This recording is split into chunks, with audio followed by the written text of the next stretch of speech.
여름 잘 보내고 계신가요? 네. 그 TV 프로그램 중에 저희 누님이 너무너무 즐겨 보았던 프로그램이 있는데요. 사랑과 전쟁이라는 프로가 있었습니다. 그 프로에 보면 남편이 외도를 하거나 아내가 외도를 하거나 둘 다 맞바람을 피거나 정말 이상한 집안들이 많이 나오는데요. 그 이야기들을 이렇게 보고 있으면 너무너무 자극적이다라는 생각이 들었습니다. 그런데 그 TV를 만들었던 PD가 어느 인터뷰에서 하는 말이 더 충격이었습니다. 실제로는 더 자극적이고 엄청난데 TV이기 때문에 수위를 조절해서 오히려 덜 자극적으로 만든 겁니다. 이렇게 얘기를 하는 걸 듣고 이 세상이 어떻게 돌아가는가 라는 생각을 한 적이 있습니다. 제가 그 TV를 보면서 아내에게 만약에 저런 일이 생기면 어떻게 할 거야? 이렇게 물었더니 저희 아내가 끝이지 라고 얘기했습니다. 신뢰가 깨진 관계에서는 더 이상 그건 가족이 아니다. 끝이다. 생각도 하지 마라. 그래서 생각도 안 한다. 이렇게 얘기를 했던 기억이 나는데요. 하나님께서 말씀해 보면 남편들에게 아내 사랑하기를 그리스도께서 교회를 사랑하듯이 사랑하라라고 말씀하셨죠. 그렇다면 우리 남자 성도님들 아내를 사랑하시나요? 소리가 너무 작다.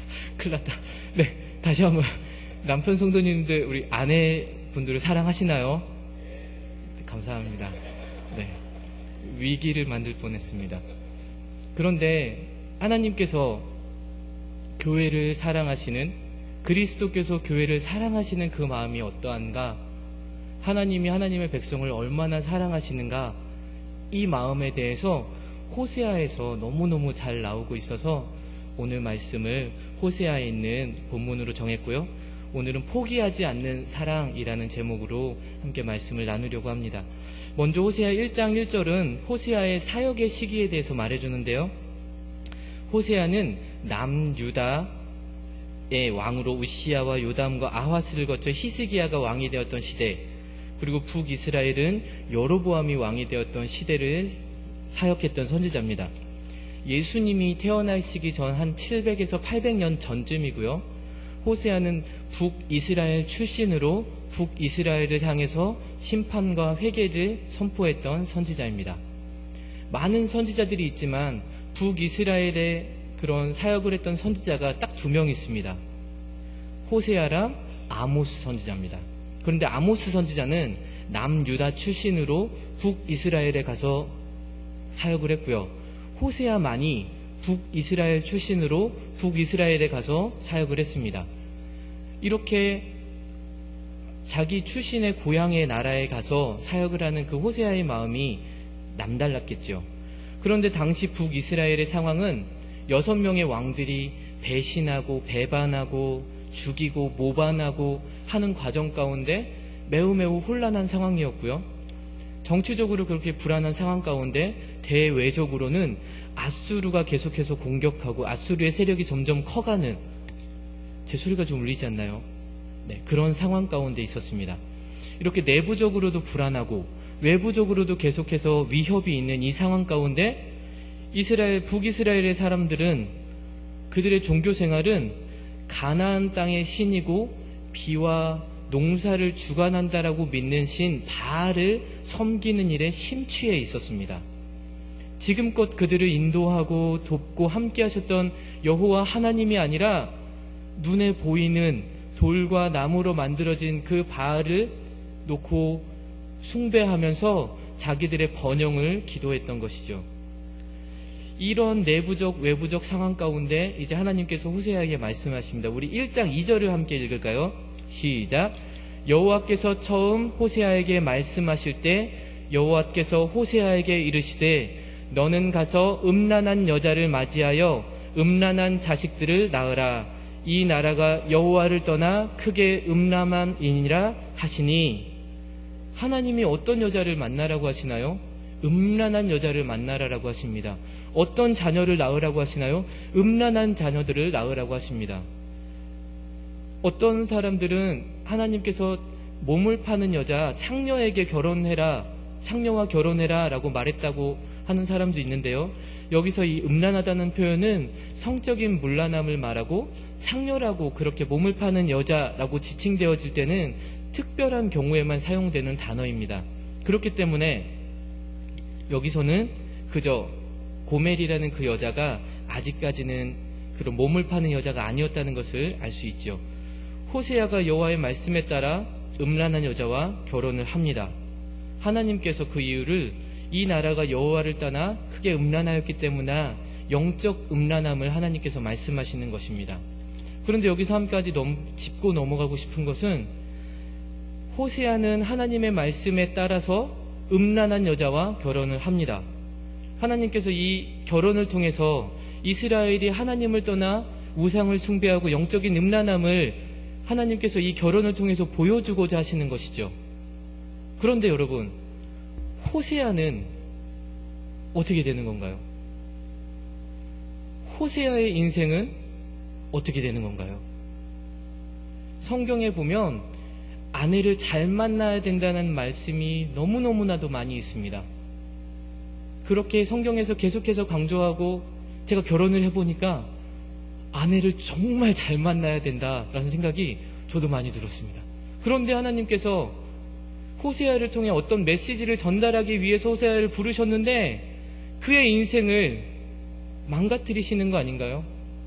사역을 위해서 호세아의 인생을 없이 하는 거 아닌가요? 호세아의 인생은 무엇이 되나요? 호세아가 무슨 죄가 있습니까?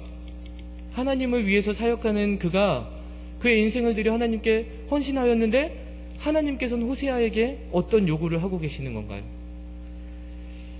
잠언에 보아도 계속해서 어진 여인을 결혼해야 된다라는 것들을 말씀하시는 상황 가운데 호세아에게 이런 말씀을 하실 때 호세아는 단지 하나님 앞에 소모품인가요? 그냥 일을 위해서 수고하고 버리면 그만인 사람인가요? 우리가 하나님의 일을 감당할 때에 종종 이런 기분을 느낄 때가 있습니다.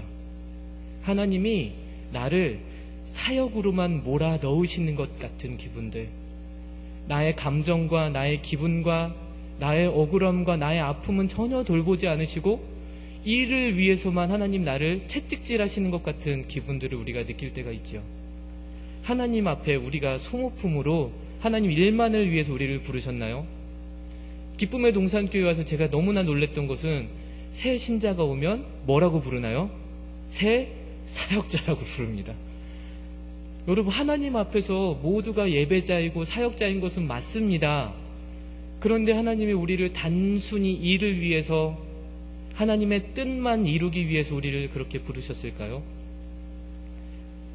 이 대답을 위해서 우리가 한번 생각해 보아야 될 문제가 있는데요. 하나님을 떠나서 우상을 숭배하는 이스라엘 백성들, 그들이 무엇 때문에 누구를 위해서 우상을 숭배하나요?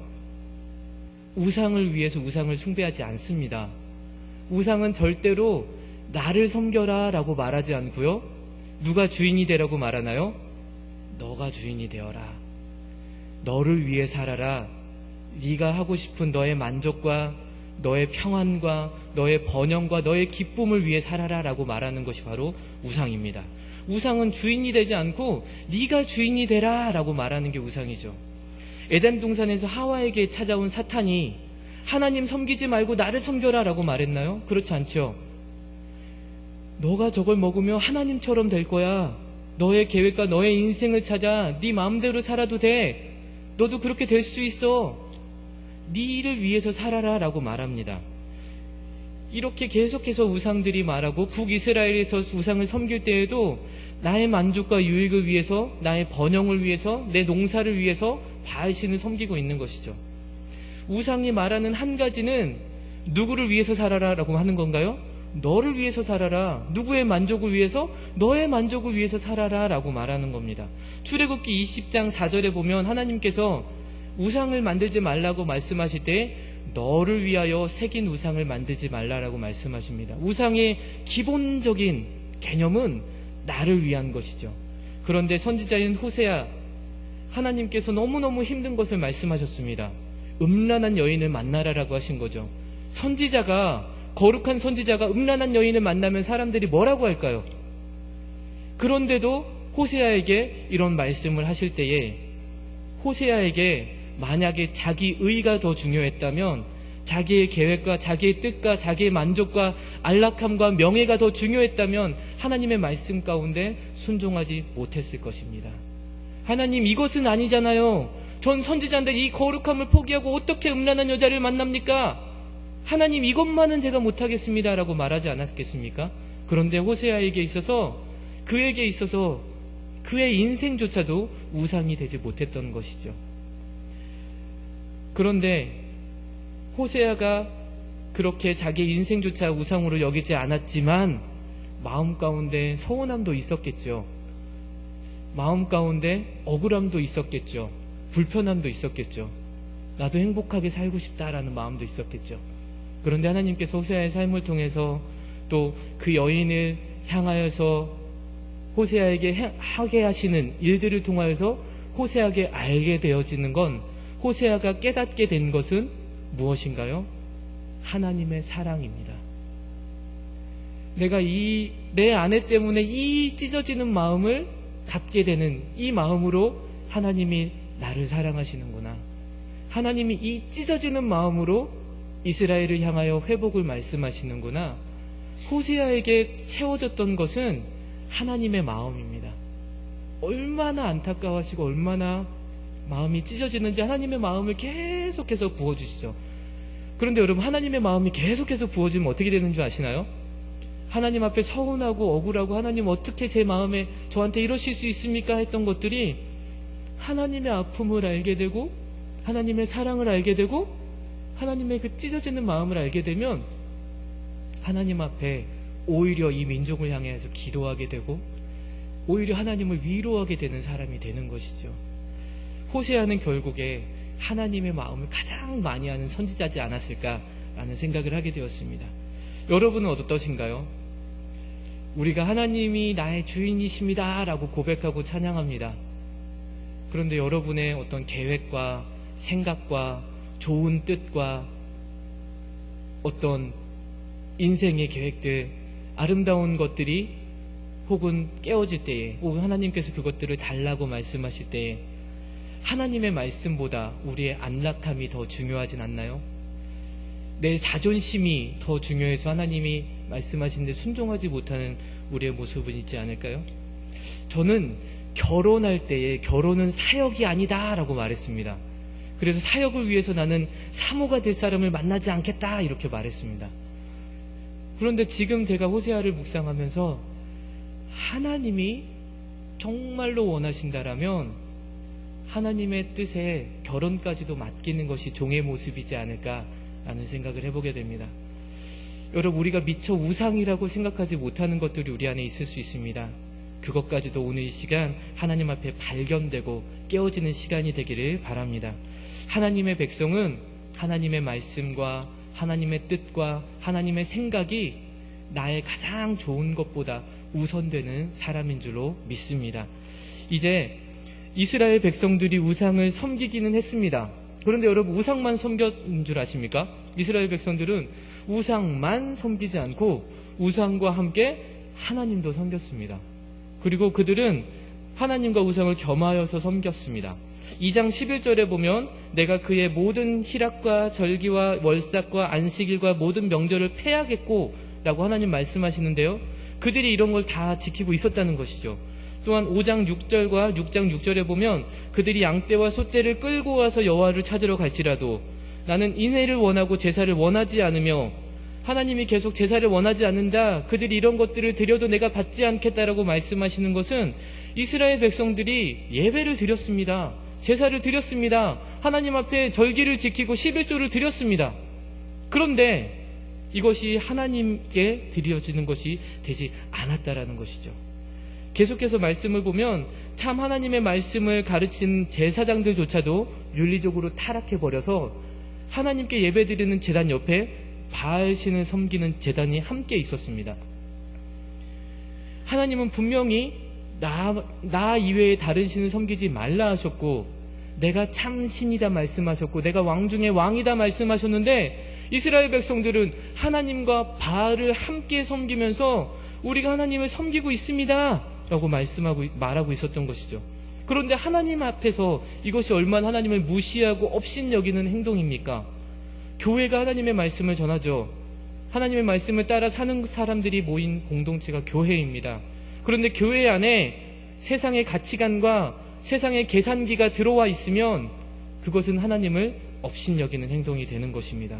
교회를 다니면서 내가 하나님과 사귐이 있노라라고 말하면서 세상 것들을 똑같이 쫓아가고, 기도하는 모든 것은 자녀가 공부 잘하고 부자가 되고 집이 팔리고 우리 회사가 잘 되고 잘 먹고 잘 사는 것들, 내 부와 안위만을 위해서 기도한다라면 하나님과 우상을 똑같이 섬기는, 하나님이 너무나도 끔찍하게 싫어하시는 행동이라는 것이죠. 우리가 알게 모르게 하나님과 세상을 양다리 거치며 살 수도 있다라는 것입니다. 그런데 하나님은 진짜로 우리의 모든 것, 우리 마음의 100%를 채우기를 원하십니다. 하나님께서 이스라엘 백성을 향하여 우상 섬기는 일, 음란함으로 우상과 겸하여 섬기는 이 행동들을 내버려 두지 않으시고 고멜이 낳은 자녀의 이름을 통해서 경고하시는데요. 우리 4절을 한번 읽을까요? 시작. 여호와께서 호세아에게 이르시되 그의 이름을 이스르엘이라 하라. 조금 후에 내가 이스라엘의 피를 예후의 집에 갚으며 이스라엘 족속의 나라를 폐할 것임이니라. 첫째 아들의 이름을 이스르엘이라고 지으라고 하십니다. 그리고 이스라엘 족속을 폐할 것이다 라고 말씀하시죠. 6절에 보면 고멜이 또 임신하여서 딸을 낳았는데 그 이름을 로루하마라고 짓게 하십니다. 로루하마라는 뜻은 국률이 여기지 않겠다, 로가 않겠다라는 뜻이고요. 루하마, 국률이 여기겠다. 그래서 로루하마는 국률이 여기지 않겠다, 내가 용서하지 않겠다라고 짓게 하십니다. 그리고 9절에 보면 셋째 아이를 낳았는데 그 이름을 로암미라고 하십니다. 암미는 백성인데요, 로암미는 백성이 아니다라는 뜻입니다. 하나님께서 이스라엘에게 충격적인 말씀을 하시는 것이죠. 이스라엘 백성들은 어쩌면 자기들이 하나님을 떠났다라고 생각하지 못했을 것입니다. 왜냐하면 제사도 드리고 절기도 드리고 11조도 드리고 있었기 때문에 예배 다 드렸는데 하나님 무슨 말씀이십니까? 라고 생각할 수도 있겠죠. 제사장이 하고 있는 그 행위가 잘못됐다라고 느끼지 못했을 수도 있습니다. 그런데 하나님의 징계는 내가 이스라엘을 패하겠다 말씀하시고, 내가 너희를 국률이 여기지 않겠다 말씀하시고, 너희는 더 이상 내 백성이 아니다라고 말씀하고 있는 것이죠. 우리가 어려운 일을 만나거나 문제가 생겨서 시험에 들었어 라는 말을 할 때가 있죠. 나 시험 들은 것 같아, 나를 위해 기도해줘, 이런 말을 할 때가 있습니다.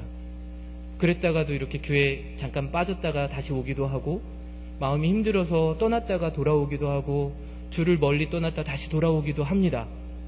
우리가 시험에 들면 그렇게 되죠. 그런데 하나님이 이처럼 내가 너를 버렸다, 너는 내 백성이 아니다, 내가 너를 국률이 여기지 않을 것이고 나는 내 하나님이 되지 않겠다라고 말씀하시면 우리는 어떻게 해야 합니까? 어디로 가야 합니까? 우리가 하나님을 잠깐 떠났다 돌아올 수 있죠. 그런데 만약에 하나님이 우리에게 이혼 도장을 찍으셔서 내가 네 하나님 안 하고 싶어 라고 말씀하시면 우리는 어떻게 해야 됩니까? 어디로 돌아가야 되나요? 여러분, 우리가 시험에 빠지는 것이 위기가 아니라 하나님이 우리에게 이것들을 선포하셔서 하나님이 나 이제 너 하나님 그만하고 싶어 라고 말씀하시는 것이 진짜 위기인 줄로 믿습니다. 정말 하나님이 우리를 떠나시면 우리가 할 수 있는 것은 아무것도 없죠. 그런데 우리는 계속해서 하나님의 사랑을 업신여기고 귀찮게 여기고 나를 구속한다라고 생각하고 하나님 그만 좀 나를 사랑하세요라고 말합니다. 말도 안 되는 우리의 모습들이죠. 언제나 하나님 그 자리에 계실 것처럼 우린 조심해야 합니다. 하나님의 그 사랑에 기대어 살아가야지 그 하나님의 사랑을 업신여기선 절대로 안 되는 것이죠. 그런데 북이스라엘을 향하여 이렇게 엄청난 선포를 하셔서 하나님을 무시하고 외면하고 업신여기는 그들을 향하여 하나님 이 말씀을 하신 다음에 하나님 그 사랑을 포기하지 못하십니다. 7절에 보면 이스라엘 족속을 국률이 여기지 않을 것이라 말씀하시면서 유다 족속을 국률이 여겨서 그들이 하나님이 되겠다 말씀하시죠. 이 말씀은 질투, 내가 너희는 국률이 여기지 않을 거 하지만 유다를 국률이 여겨서 그들을 구원할 거야.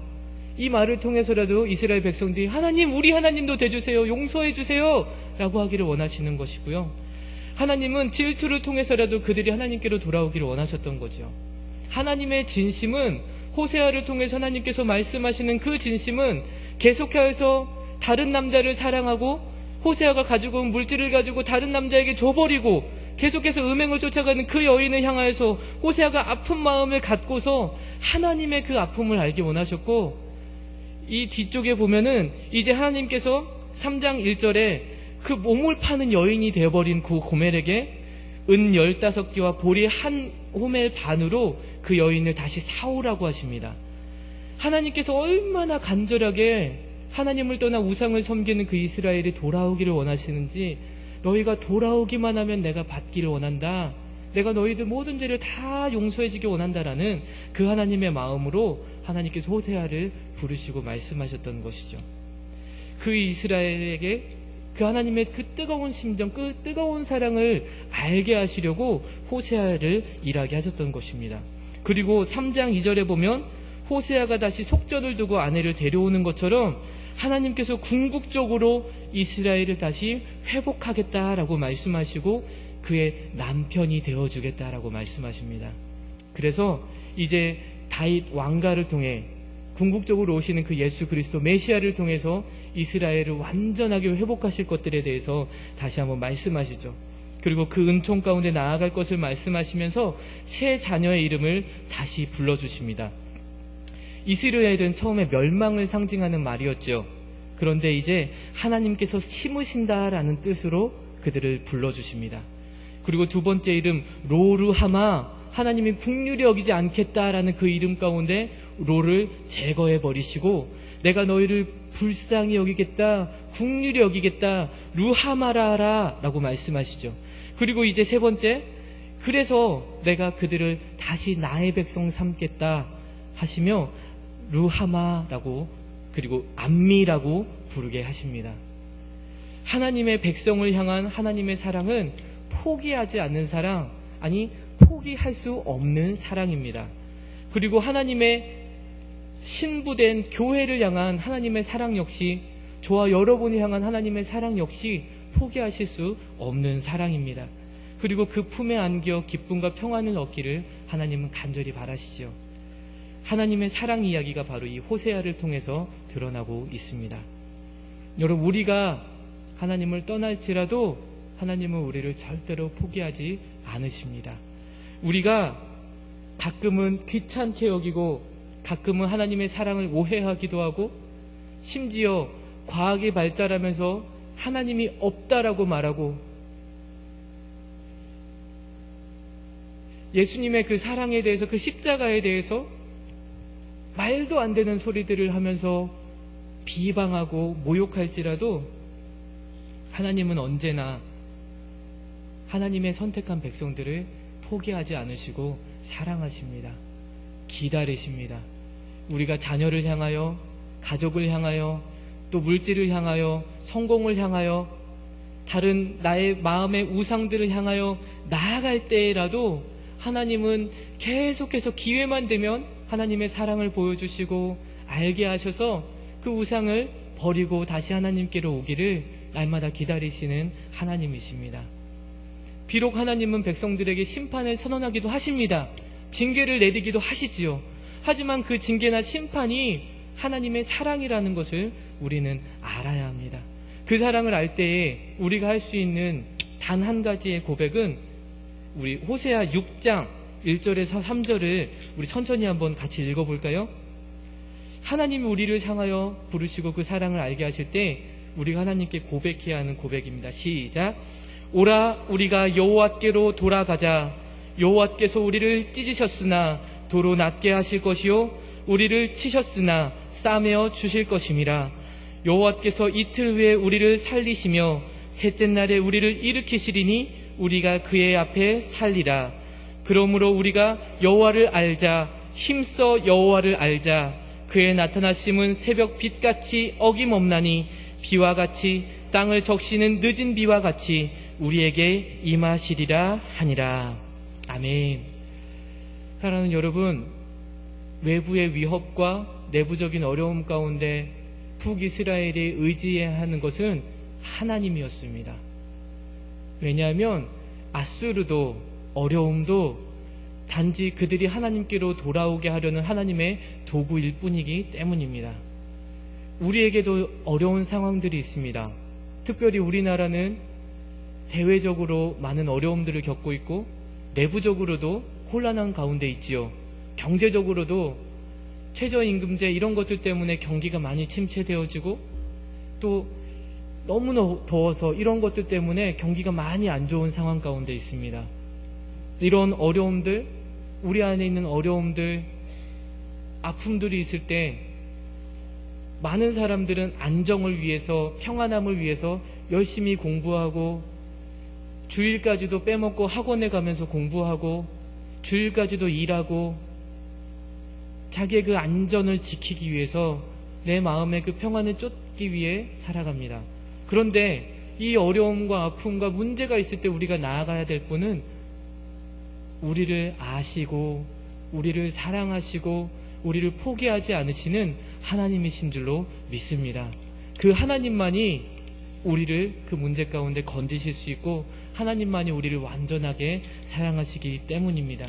오직 하나님만이 우리의 문제를 해결하실 수 있는 참 남편 되시는 줄 믿습니다. 하나님은 여러분을 절대로 포기하지 않으십니다.